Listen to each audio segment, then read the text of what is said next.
سبحان اللہ و بحمدہ عدد خلقہ ورضا نفسہ وزینت عرشہ ومداد کلماتہ۔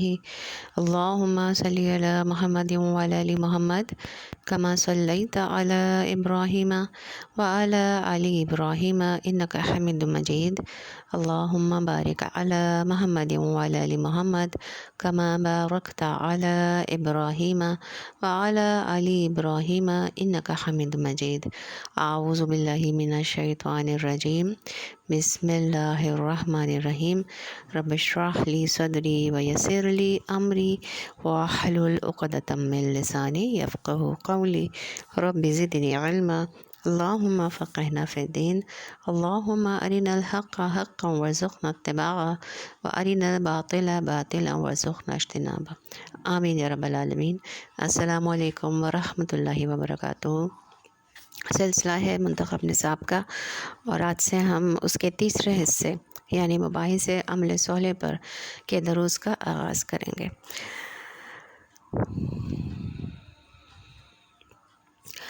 اس حصے میں قرآن حکیم کے چند ایسے منتخب مقامات شامل ہیں جن میں اعمال صالح کی کسی قدر تفصیل جو ہے وہ وارد ہو، یعنی انسانی زندگی کے عملی اور اخلاقی پہلو اجاگر کیے گئے ہیں۔ اگرچہ اس سے قبل اس سلسلہ درس میں اب تک ہونے والے تمام دروس میں بلا استثناء ایمان کے ساتھ ساتھ انسانی زندگی کے عملی اور اخلاقی پہلوؤں کا بھی ذکر ہوا ہے، اور ایمان کے عملی تقاضے، ایمان کے عملی لوازم، ایمان کے عملی اور اخلاقی نتائج تقریباً تمام اسباق میں ہمارے سامنے آتے رہے، لیکن اس حصے میں بنیادی طور پر ہماری توجہ عمل صالحی کی بحث پر مرتکز رہے گی، اور اس میں جو تدریج پیش نظر ہے اسے جو ہے وہ ذہن نشین اگر ہم فرما لیں، وہ یہ کہ سب سے پہلے ہم ایک فرد، ایک شخص اور ایک انسان کی سیرت و کردار میں جو اوصاف مطلوب ہیں ان کے اعتبار سے قرآن مجید کے بعض مقامات کا مطالعہ کریں گے، گویا کہ ہم یہ جاننا چاہیں گے کہ قرآن کا انسان مطلوب کیسا ہوتا ہے، جس کی نقشہ کشی علامہ اقبال نے بھی اپنے اشعار میں مرد مومن کے حوالے سے کی ہے۔ اس کی کیا خصوصیات ہوتی ہیں، اس کی سیرت و کردار میں کون سے نمایاں پہلو ہوتے ہیں، اور پھر یہ بحث جو ہے وہ دو سطحوں پر آگے آئے گی۔ ایک تو یہ کہ تعمیر سیرت کے لیے اساسات کون سی ہیں، یعنی وہ بنیادیں کون سی ہیں جن پر ایک اعلیٰ سیرت و کردار کی تعمیر ہو سکتی ہے۔ ظاہر سی بات ہے ہر عمارت کی ایک بنیاد ہوتی ہے، اور اسی بنیاد پر وہ عمارت اٹھتی ہے، تو اسی بنیاد کے مستحکم ہونے پر اس عمارت کے استحکام کا دار و مدار ہوتا ہے۔ لہٰذا تعمیر ذات یا تعمیر سیرت یا اگر علامہ اقبال کی اصطلاح لے لی جائے تو تعمیر خودی کے لیے قرآن مجید کے الہی عمل پیش کرتا ہے، اور اس کی بنیاد کیا ہے، اور پھر ہم دیکھیں گے جب ان بنیادوں پر ایک انسانی شخصیت کی بتمام و کمال تعمیر ہو جاتی ہے تو اس کے امتیازی خط و خال کیا ہوتے ہیں، اس میں جو حسن اور دلکشی پیدا ہوتی ہے وہ کن اوصاف کی بنیاد پر ہوتی ہے۔ اور مرد مومن کے بارے میں تو علامہ اقبال کا ایک شعر ہے نا کہ کہتے ہیں فرشتے کے دل آویز ہے مومن،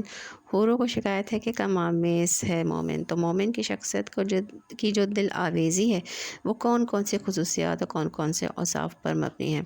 پھر ہم یہ دیکھیں گے کہ جب ایک فرد سے آگے بڑھ کر ایک خاندان وجود میں آتا ہے تو خاندان اور عائلی زندگی کے سلسلے میں قرآن مجید ہمیں کیا رہنمائی دیتا ہے، اور اس کی عملی تشکیل کے لیے کیا اصول ہمیں فراہم کرتا ہے۔ قرآن مجید کے نزدیک ایک اچھا خاندان کون سا ہے، اس کے خصائص اور اوصاف کیا ہے، اور جب ہم اس سے آگے بڑھیں گے تو دیکھیں گے کہ خاندانوں کے مجموعے سے ایک معاشرہ وجود میں آتا ہے، اور انسانی معاشرے میں کن اقدار و اوصاف کو قرآن مجید چاہتا ہے کہ وہ نافذ اور رائج ہوں، اور قرآن مجید کو کن ویلیوز کی ترویج ایک معاشرے میں اصلاً مطلوب ہے، اور ازروئے قرآن وہ کون سی سماجی خرابیاں، برائیاں ہیں، سوشل ایولز ہیں جن کے بارے میں اللہ تعالیٰ چاہتا ہے کہ وہ انسانی معاشرے سے دور رہیں۔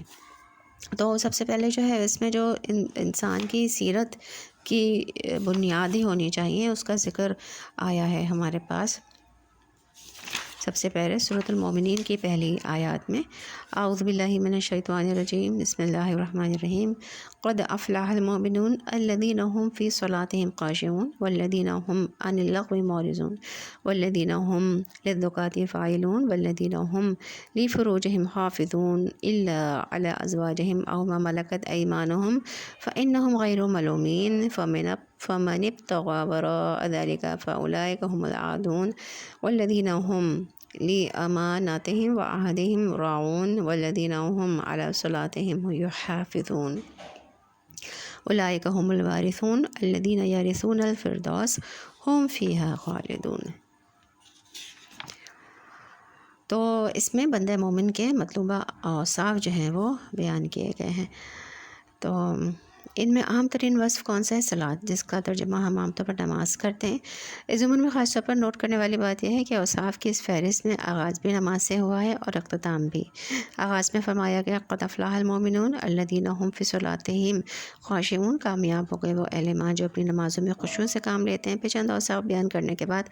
آخری وصف بیان ہوا ہے والذین هم علی صلاتہم یحافظون، اور کامیاب ہو گئے وہ لوگ جو اپنی نمازوں میں کی محافظت کرتے ہیں، انہیں ضائع نہیں ہونے دیتے۔ معلوم ہوا کہ اس فہرست میں اول بھی نماز ہے اور آخر بھی نماز ہے۔ اس سے یہ خصوصی رہنمائی حاصل ہوئی کہ تعمیر سیرت کا جو قرآنی پروگرام اور جو لائحہ عمل ہے، اس میں نماز کا نظام بہت اہمیت کا حامل ہے۔ دوسرا وصف آتا ہے والذین هم عن اللغو معرضون، اور جو بیکار اور بے مقصد باتوں سے اعتراض کرتے ہیں، یعنی بیکار باتوں سے اعتراض کرنا، بچنا، دامن بچانا، یعنی انسان اپنے وقت کی قدر و قیمت کا احساس کرے اور اپنے ہر لمحے کو مفید بمقصد اور نتیجہ خیز بنائے۔ انسان کا وقت یا تو اس حیات دنیا کی کسی حقیقی ضرورت کو پورا کرنے کے لیے صرف ہو رہا ہو، یا اپنی حیات معنوی کے تطہیر اور اس کے تزکیے کے لیے صرف ہو رہا ہو، یا حیات اخروی کے لیے کچھ کمانے اور بنانے میں صرف ہو رہا ہو، تو ان کاموں کے سوا وقت کا صرف ضیاع بھی ہے اور زیاں بھی۔ تیسرا وصف آتا ہے والذین هم للزکاۃ فاعلون، اور وہ لوگ جو زکوٰۃ پر عمل کرتے رہتے ہیں۔ یہاں نوٹ کرنے والی بات یہ ہے کہ قرآن مجید میں عموماً زکوٰۃ کے ساتھ لفظ ایتا آتا ہے، ایتا الزکاۃ، جیسے آتا الزکاۃ، یؤتون الزکاۃ، لیکن یہاں آپ نے دیکھا ہوگا کہ بالکل مختلف فعل استعمال ہوا ہے، والذین هم للزکاۃ فاعلون۔ یہاں فاعلون یہ مفہوم ادا کر رہا ہے کہ مسلسل کوشاں رہتے ہیں، مسلسل کاربند رہتے ہیں۔ اس کا مفہوم یہ ہوگا کہ تزکیہ نفس کے لیے ان کی جدوجہد مسلسل جاری رہتی ہے۔ چوتھا وصف ہے اپنے جنسی جذبے یعنی اپنی شہوت پر کنٹرول، سیکس ڈسپلن، کہ اس کی تسکین کے لیے قرآن مجید نے جو جائز راہ معین کر دی ہے اس پر اکتفا کیا جائے، اور اس کے بارے میں بھی یہ صراحت کر دی گئی کہ ان جائز راہوں سے اگر کوئی اپنے اس جنسی جذبے کی تسکین کرتا ہے تو اس میں ہرگز کوئی ملامت والی بات نہیں ہے۔ جنسی جذبہ، سیکچول انسٹنکٹ فی نقشہ شر نہیں ہے، برائی نہیں ہے، ایول نہیں ہے، اس کا غلط استعمال در حقیقت برائی ہے، اگرچہ اس میں انضباط، ڈسپلن ہو اور اس میں بے راہ روی اور کج روی یعنی پرورژن نہ ہو، یعنی اس میں نہ تو بے قابو ہونے کی کیفیت پیدا ہو اور نہ جائز راہوں سے انحراف ہو، تو فی نفسہ یہ کوئی ملامت والی بات نہیں ہے۔ چنانچہ فرمایا گیا والذین هم لفروجہم حافظون الا علی ازواجہم او ما ملکت ایمانہم فانہم غیر ملومین۔ تو غور طلب بات یہ ہے کہ یہاں جائز راستوں کی اجازت کے لیے غیر ملومین کا اسلوب کیوں اختیار کیا گیا؟ اس کی وجہ یہ ہے کہ اسلام کے سوا دوسرے مذاہب میں تجرد کی زندگی بسر کرنا اور اپنے جنسی جذبے کو جو فطرت اور جبلت میں ایک نہایت قوی جذبہ ہے کچلنا ایک اعلیٰ ترین روحانی قدر قرار دیا جاتا ہے، جبکہ اسلام دین فطرت ہے، چنانچہ وہ اس فطری اور جبلی جذبے کو بالکلیہ کچلنے اور دبانے کو قطعاً پسند نہیں کرتا۔ اس کا منشا و مدعا یہ ہے کہ اس جذبے کی تسکین کے لیے جائز اور حلال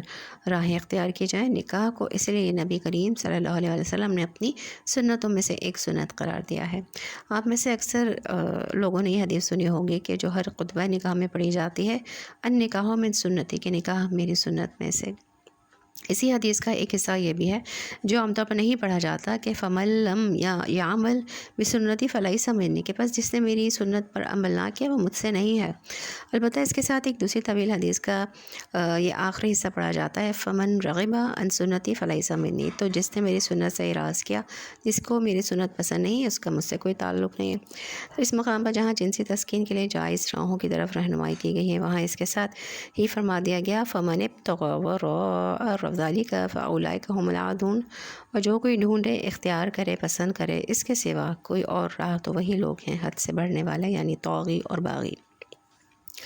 پھر اگلی آیات میں دو اوصاف آئے ہیں، گویا پانچواں وصف امانتوں کی پاسداری ہے اور چھٹا وصف جو ہے وہ ایفائے عہد ہے۔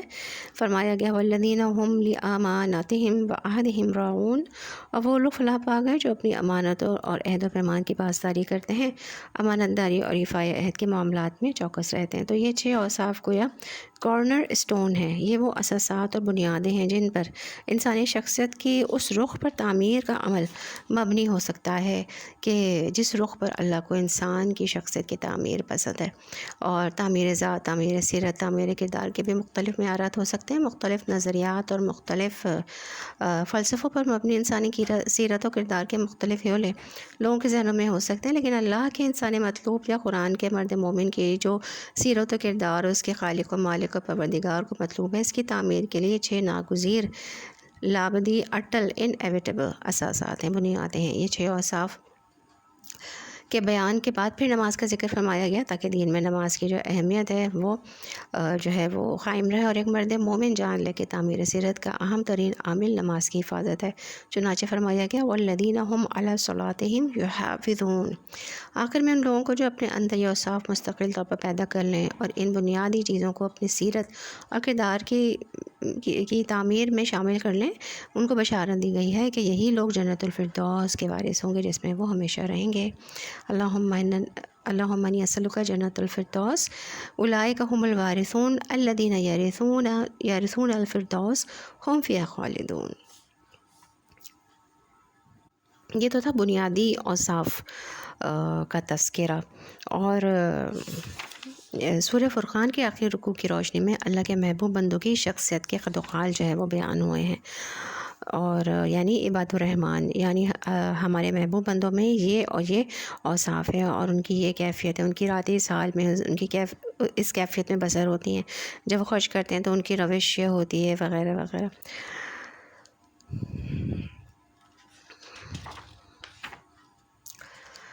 تو ہم یہ کہہ سکتے ہیں کہ سورہ فرقان میں وہ اوصاف بیان ہوئے ہیں جو کہ چوٹی کے اوصاف ہیں، یعنی ایک پوری طرح تربیت یافتہ خودی یا ایک پوری طرح تعمیر شدہ شخصیت کے یہ خد و خال ہونے چاہیے۔ ایک بندہ مومن کے جو اوصاف، نمایاں اوصاف اللہ کو پسند ہے، ان کا اس سبق میں نہایت جامع بیان آیا، یعنی سورہ فرقان میں، اور اسے ایک مثال سے واضح کیا جا سکتا ہے کہ جیسے ہم ایک عمارت بناتے ہیں تو اس کا ایک ڈھانچہ اسٹرکچر ہوتا ہے، جس میں سیمنٹ، لوہا، سریا،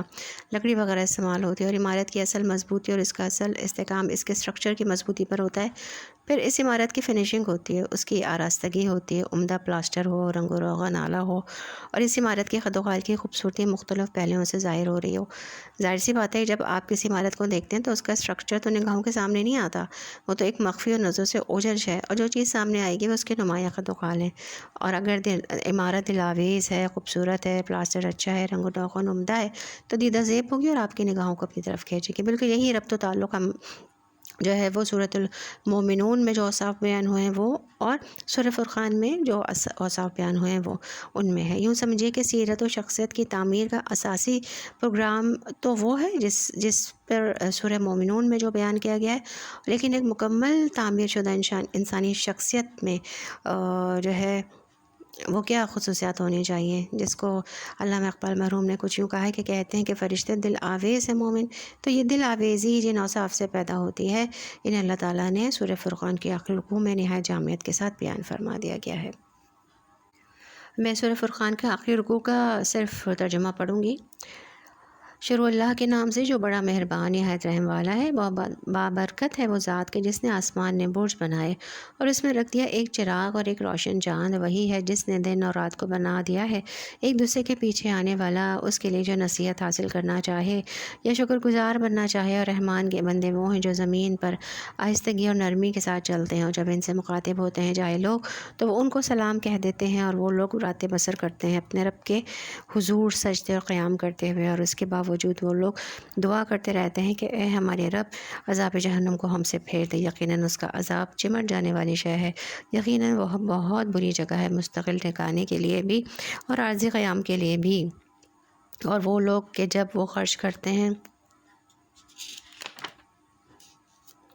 تو نہ اسراف کرتے ہیں اور نہ بخل سے کام لیتے ہیں، بلکہ ان کا معاملہ اس کے بین معتدل ہوتا ہے۔ اور وہ لوگ جو نہیں پکارتے اللہ کے ساتھ کسی اور معبود کو، اور نہ ہی قتل کرتے ہیں کسی جان کو جس کو اللہ نے محترم ٹھہرایا ہے مگر حق کے ساتھ، اور نہ ہی کبھی وہ زنا کرتے ہیں، اور جو کوئی بھی یہ کام کرے گا وہ اس کی سزا کو حاصل کر کے رہے گا،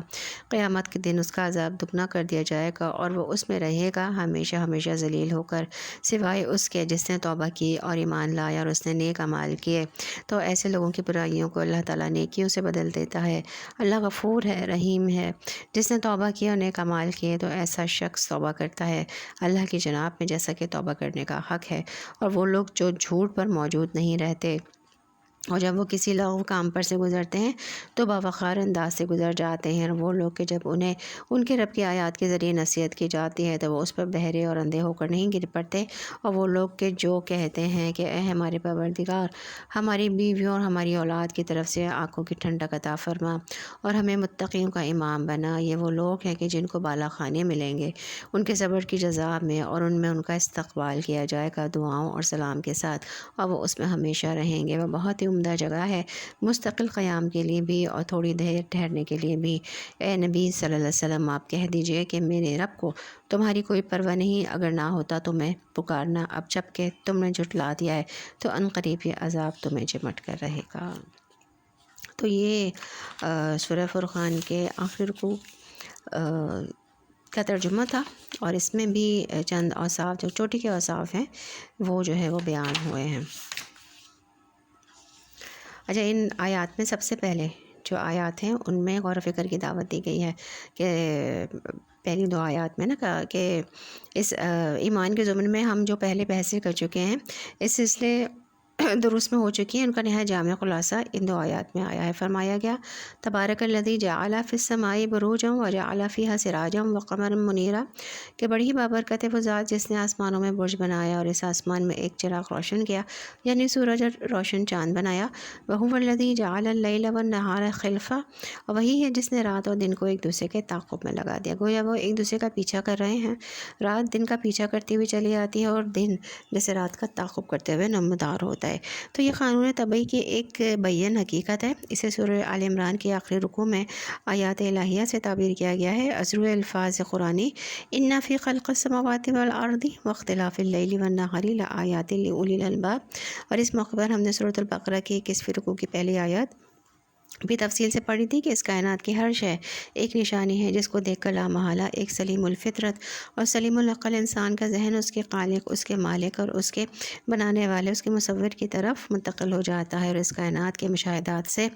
اس ذات کی صفات کمال کا اندازہ ہوتا ہے کہ جو اس کائنات کا بنانے والا ہے، وہ جو علی کل شیء قدیر ہے، اور اس کی قدرت میں کہیں کوئی کمی نہیں ہے، اس کے علم میں کہیں کوئی کمی نہیں ہے، اس کی حکمت میں کوئی کمی نہیں ہے، وہ بکل شیء علیم ہے، اور وہ ہستی العزیز الحکیم ہے۔ یہ در حقیقت وہی مضمون ہے جسے یہاں بھی تمہید کے طور پر بیان کیا گیا ہے کہ جو لوگ ان آیات آفاقیہ پر غور و تدبر کرتے ہیں، جسے علامہ اقبال نے اس طرح تعبیر کیا ہے کہ کھول آنکھ، زمین دیکھ، فلک دیکھ، فضا دیکھ، مشرق سے ابھرتے ہوئے سورج کو ذرا دیکھ، تو وہ لوگ جو اس وسیع اور اس کائنات میں پھیلی ہوئی آیات سے اس کے خالق کی یعنی بنانے والے کی، اللہ تعالیٰ کی معرفت حاصل کرتے ہیں، انہیں میں یہ اوصاف پیدا ہوں گے کہ جن کا ذکر آگے آ رہا ہے۔ چنانچہ دوسری آیات کے آخر میں فرمایا گیا لمن اراد ان یذکر او اراد شکورا، کہ یہ نشانیاں ہیں ان کے لیے جو چاہے تو یاد دہانی حاصل کرے یا چاہے تو اللہ کا شکر گزار بنے۔ تو ان الفاظ مبارکہ سے ہمارے ذہنوں میں سورہ لقمان کے دوسرے رکوع کا مضمون آ سکتا ہے کہ کائنات کے مشاہدے سے جہاں تذکر حاصل ہوتا ہے، یاد دہانی نصیب ہوتی ہے، ذہن اللہ کی طرف متوجہ ہوتا ہے، وہاں ساتھ ہی اللہ تعالیٰ کی نعمتوں کا احساس بھی پیدا ہوتا ہے، اور اس کے احسانات کا ادراک بھی حاصل ہوتا ہے کہ اس نے انسان کی روزی کی فراہمی کے لیے کیا عظیم الشان نظام جو ہے وہ بنایا ہے، اس نے انسان کی ہر ضرورت کی بہم رسانی کے لیے کیا اعلیٰ انتظام فرمایا ہے، وہ انسان کے جسم و جاں کے تمام تقاضوں کو کس طریقے سے پورا فرما رہا ہے۔ اس شعور و ادراک سے ایک دوسرا جذبہ جو انسان کے دل میں ابھرتا ہے وہ جذبہ شکر ہے، اور سورہ لقمان کی دوسرے رکوع کی پہلی آیات میں آیا تھا وَلَقَدْ آتَيْنَا لُقْمَانَ الْحِكْمَةَ أَنِ اشْكُرْ لِلَّهِ، کہ ہم نے لقمان کو حکمت اور دانائی عطا فرمائی کہ شکر اللہ کا، کہ کر شکر اللہ کا۔ تو معلوم ہوا کہ اس کائنات کے مشاہدے سے اور آیات سماوی، آیات ارضی، آیات آفاقی، آیات انفسی سے ایک سلیم الفطرت اور سلیم العقل انسان کو دو چیزیں اخذ کرنی چاہیے۔ ایک وہ جسے قرآن کریم تدکر سے تعبیر کرتا ہے، یعنی اس کائنات کی وسعتوں میں انسان کی نگاہیں الجھ کر نہ رہ جائیں بلکہ ان کو دیکھ کر ان پہ غور و تدبر سے اس کے خالق، مالک اور اس کے مصور، اس کے مدبر یاد آ جائے، اور ذہن و شعور اور عقل و ادراک اللہ تعالیٰ کی ذات کی طرف متوجہ ہو جائے۔ تو دل کی آنکھ سے اس کائنات کے ذریعے اللہ تعالیٰ تک پہنچا جائے تو اس کا نام تذکر ہے۔ اور دوسرا یہ کہ انسان کو اللہ تعالیٰ کی نعمتوں کا ادراک ہو، اس کے احسانات کا شعور ہو، اس کے لازمی نتیجے کے طور پر اس کے دل میں تشکر کے جذبات وجود میں آئیں، شکر کے جذبات پیدا ہوں۔ ان دونوں کے لیے یہاں فرمایا گیا لمن اراد ان یذکر او اراد شکورا۔ تو ہم دیکھتے ہیں عباد الرحمن کے چند اوصاف۔ اس رکوع کی پہلی 2 آیات کا مضمون سمجھ لینے کے بعد اب ہم اگلی 5 آیات کا مطالعہ کرتے ہیں۔ ان آیات میں اللہ تعالیٰ نے اپنے ان بندوں کے اوصاف بیان فرمائے ہیں جو اسے بہت ہی پسند اور محبوب ہیں۔ چنانچہ گفتگو کی جو ابتدا ہوئی ہے وہ عباد الرحمن کے الفاظ سے ہوئی ہے۔ اللہ تعالیٰ کے ناموں میں سے ایک نام الرحمن نہایت پیارا نام ہے، اس لیے بھی کہ یہ رحمت سے مشتق ہے، اور ظاہر سی بات ہے کہ بندوں کو جس چیز کی سب سے زیادہ ضرورت ہے وہ اللہ تعالیٰ کی رحمت ہی ہے، اور اس لیے بھی کہ اگرچہ رحمت سے اللہ تعالیٰ کا ایک نام اور بھی بنتا ہے وہ ہے رحیم، لیکن الرحیم میں اللہ تعالیٰ کی رحمت کی شان ایک مستقل اور دائمی حقیقت کی صورت سامنے آتی ہے، جبکہ الرحمن میں اللہ تعالیٰ کی رحمت کی جو شان سامنے آتی ہے وہ ایک ٹھاٹے مارتے ہوئے سمندر کے مانند ہے کہ جس میں جوش و خروش ہے، جس میں ہی جان ہے، اور یہ لفظ ہی جان بھی فلان کے وزن پر عربی ہی کا لفظ ہے۔ اسی وزن پر عربی زبان میں متعدد الفاظ آتے ہیں، مثلاً عطشان یعنی انتہائی پیاسا، جس کی پیاس سے جان نکل رہی ہے، جوعان یعنی نہایت بھوکا، جو بھوک سے مر رہا ہو۔ تو اللہ تعالیٰ کا یہ نام یعنی الرحمن بہت ہی پیارا ہے، اس میں اللہ تعالیٰ کی رحمت ایک ٹھاٹے مارتے ہوئے سمندر کی طرح سامنے آتی ہے۔ پھر عباد الرحمن کے فرمانے میں بھی ایک بہت محبت اور شفقت اور نہایت کا انداز ہے، یعنی اللہ کے محبوب بندے، اللہ کے پسندیدہ بندے یہ ہیں جن میں یہ اوصاف پائے جاتے ہیں جن کا ذکر آگے آ رہا ہے۔ نمبر 1 ہے تواضع اور انکساری۔ ان اوصاف میں سب سے پہلا وصف آیا ہے الذین یمشون علی الارض ہونا، وہ لوگ جو زمین پر چلتے ہیں آہستگی سے، نرمی سے، ان کی چال سے تواضع نمایاں ہوتی ہے۔ یہ بات جان لیجئے کہ جیسے انگریزی میں کہتے ہیں نا کہ face is the index of mind, آپ کسی انسان کے چہرے کو دیکھ کر اس کے باطنی احساسات اور جذبات کا اندازہ کر سکتے ہیں۔ اسی طرح انسان کی چال سے ظاہر ہوتا ہے کہ اس میں غرور ہے یا کسی فقر میں مبتلا ہے یا گھمنڈی ہے۔ اکڑ کر چلے گا تو اس کی چال بتائے گی کہ اس کی ذہنی کیفیت کیا ہے، یا پھر اس کی چال سے یہ ظاہر ہوگا کہ اس میں عجز و تواضع، فروتنی، انکساری اور خاکساری ہے۔ تو یہ ہے پہلا وصف، اور بندے کو یہ حقیقت پہچان لینی چاہیے کہ میں بندہ ہوں، آقا نہیں۔ آقا تو صرف ایک ہے اور وہ اللہ، باقی بڑے سے بڑا انسان بھی بندہ ہے، اور ابدیت ہی در حقیقت ہمارا ترا امتیاز ہے۔ چنانچہ قرآن مجید میں جہاں بھی اللہ تعالیٰ نے نبی کریم صلی اللہ علیہ وسلم سے خصوصی عنایت کے ساتھ خطاب فرمایا ہے، یا آپ صلی اللہ علیہ وسلم کا ذکر خصوصی محبت اور شفقت سے فرمایا ہے، وہاں حضور صلی اللہ علیہ وسلم کی عبدیت کو نمایاں کیا ہے، جیسے سبحان الذی اسری بعبدہ لیلا من المسجد الحرام الی المسجد الاقصی، اور الحمد للہ الذی انزل علی عبدہ الکتاب، اور جیسے تبارک الذی نزل الفرقان علی عبدہ لیکون للعالمین نذیرا۔ دیکھیے کس قدر لطیف ربط ہمارے سامنے آتا ہے۔ یہ اس سورہ مبارکہ کی پہلی آیت ہے جس کے آخری رکوع کا ہم مطالعہ کر رہے ہیں۔ سورہ مبارکہ کے آخری رکوع کا آغاز بھی تبارک الذی کے الفاظ سے ہوتا ہے۔ آغاز میں فرمایا گیا بہت بابرکت ہے، بلند مرتبت ہے وہ ذات جس نے اپنے بندے صلی اللہ علیہ وسلم پر الفرقان یعنی قرآن مجید نازل فرمایا۔ تو یہ ابدیت در حقیقت معراج انسانیت ہے، لہٰذا یہاں عباد الرحمن فرمانے میں بڑی شفقت اور محبت اور عنایت اور التفات کے پہلو جو ہے وہ چھپے ہوئے ہیں۔ مراد ہیں وہ لوگ جو واقعتاً اللہ کے بندے ہیں، ان کی چال ڈھال سے نمایاں ہوتا ہے کہ یہ اپنے آپ کو بندہ ہی سمجھتے ہیں، آقا نہیں سمجھتے۔ یہ اپنے آپ کو مملوک سمجھتے ہیں اور اپنے مالک اور اپنے آقا کو پہچانتے ہیں۔ چنانچہ ان کی چال گواہی دیتی ہے کہ فقر و غرور کے بجائے ان میں عجز و فروتنی کے احساسات و جذبات جاگزیر ہیں۔ تو ہمارے اس منتخب نصاب کا جو تیسرا درس سورہ لقمان کے دوسرے رکوع پر مشتمل تھا، اس کے آخر میں بھی اسی وصف پر زور دیا گیا تھا، وَلَا تُعَسِّرْ خَدَّكَ لِلنَّاسِ وَلَا تَمْشِ فِي الْأَرْضِ مَرَحًا إِنَّ اللَّهَ لَا يُحِبُّ كُلَّ مُخْتَالٍ فَخُورٍ۔ حضرت لقمان نے بچوں کو نصیحت فرماتے ہوئے کہا تھا کہ اے میرے بچے، اپنے گال لوگوں کے لیے پھلا کر نہ رکھ اور زمین پر اکڑ کر مت چل، بے شک اللہ کو بالکل پسند نہیں ہے شیخی خورے اور اطرانے اور غرور و فقر سے کام لینے والے۔ تو یہاں نقطہ آغاز میں وہ وصف ہے جہاں سورہ لقمان کے دوسرے رکوع کے مضامین کی قریباً انتہا ہوتی تھی۔ دوسرا جو وصف ہے یہاں پہ بیان ہوا ہے وہ ہے ہٹ دھرمی کے جواب میں طرز عمل۔ وَإِذَا خَاطَبَهُمُ الْجَاهِلُونَ قَالُوا سَلَامًا، اور جب جاہل ان سے مخاطب ہوتے ہیں اور ان سے الجھنا چاہتے ہیں تو وہ سلام کہہ دیتے ہیں اور اس طرح ان سے علیحدہ ہو جاتے ہیں۔ بھی در حقیقت انسان کی شخصیت کی پختگی کی ایک بڑی علامت ہے۔ بعض لوگ اپنے جذبات سے مغلوب ہو کر لوگوں سے بیکار سی بحث میں الجھ جاتے ہیں، حالانکہ اس طرح کی بحث و مباحثہ کا حاصل کچھ نہیں ہوتا۔ ایک پختہ میچور انسان کا لازمی وصف یہ ہوگا کہ وہ اندازہ کرے کہ اس کا مخاطب اس وقت بات سمجھنے کے موڈ میں ہے یا محض بحث پر تلا ہوا ہے، اور اگرچہ وہ یہ محسوس کرے کہ یہ شخص اس وقت افہام و تفہیم کے موڈ میں نہیں ہے، یہ میری بات کو سنجیدگی سے نہیں سن رہا ہے بلکہ ضد میں مبتلا ہو چکا ہے، اس وقت اس پر ہٹ دھرمی جو مسلط ہو چکی ہے اور یہ خواہ مخواہ مجھ سے الجھ رہا ہے، بات کو سمجھنا اس کے پیش نظر سرے سے ہے ہی نہیں، تو بڑی خوبصورتی سے سلام کہہ کر اس سے علیحدہ ہو جایا جائے۔ بعض جوشیلے قسم کے مبلغین ایسے موقع پر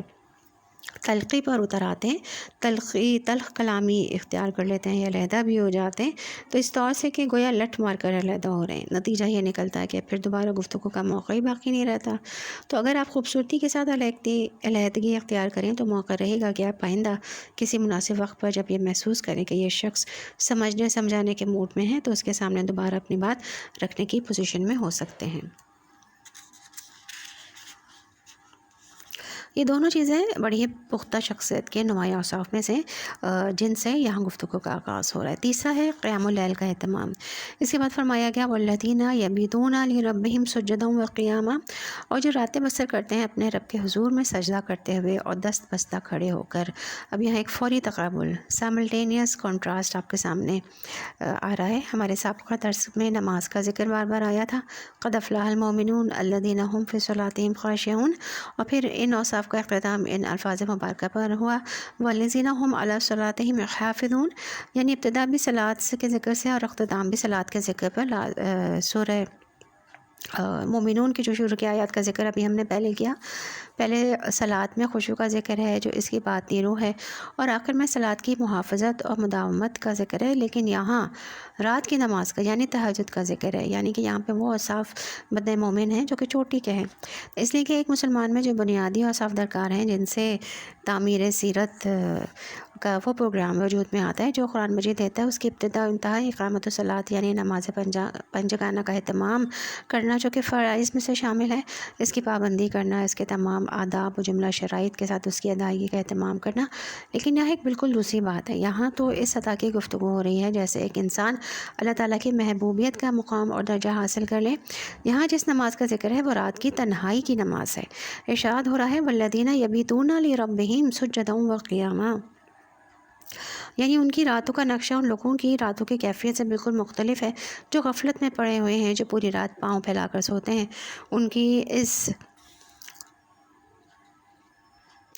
غفلت کا احساس تک نہیں ہوتا ان کو، کیونکہ ان کے دل میں کوئی لگن نہیں ہے، ان کے دل میں اللہ کی محبت کا جذبہ نہیں ہے۔ لیکن جن لوگوں کے دلوں میں اللہ تعالیٰ کی محبت گھر کر چکی ہو ان کا وہ جذبہ محبت رات کے وقت سونے نہیں دیتا، وہ رات کو بار بار اٹھتے ہیں، اپنے اپنے رب کے حضور دست بستہ کھڑے ہوتے ہیں یا اپنے رب کے سامنے سجدہ ریز رہتے ہیں۔ اور نبی کریم صلی اللہ علیہ وسلم کی رات کی نماز کی کیفیت کے متعلق ہمیں روایت میں یہ نقشہ ملتا ہے کہ آپ صلی اللہ علیہ وسلم راتوں کو بار بار اٹھتے تھے، چونک چونک کر اٹھتے تھے، اور آپ صلی اللہ علیہ وسلم اپنے رب کے سامنے نماز میں دست بستہ کھڑے ہوتے تھے، سجدہ ریز ہوتے تھے۔ بندہ مومن کی شخصیت کے تکمیلی اوصاف میں یہ رات کی نماز یعنی تہجد یا قیام اللیل عظیم ترین اہمیت کی حامل ہے، اور اساسی بنیادی اوصاف میں سب سے زیادہ اہم وصف اقام الصلاۃ یعنی 5 وقتہ فرض نماز کی پابندی ہے۔ ظاہر سی بات ہے جو لوگ رات کے وقت کی اس نماز کی پابندی کر رہے ہوں، کیسے ممکن ہے کہ فرض نمازوں کے نظام میں کسی درجے میں بھی کوتاہی یا غفلت سے کام لے۔ تو یہ تیسرا خوبی تھی جو کہ ابھی ہم نے ڈسکس کی۔ اس سے آگے جو خوبیاں ہیں جیسے عذاب جہنم سے بچاؤ کی دعا ہے اور دوسری خوبیاں ہیں وہ انشاءاللہ ہم نیکسٹ لیکچر میں پڑھیں گے، ان کا مطالعہ کریں گے۔ آج کے لیے اتنا ہی کافی ہے۔ وآخر الدعوانا ان الحمد للہ رب العالمین، الحمد للہ رب العالمین، الصلاۃ والسلام علی رسول الکریم، سبحان ربک رب العزت عما یصفون وسلام علی المرسلین والحمد للہ رب العالمین۔ مجلس کے اختتام کی دعا، سبحانک اللہم و بحمدک نشہد ان لا الہ الا انت نستغفرک و نتوب الیک۔ السلام علیکم ورحمۃ اللہ وبرکاتہ۔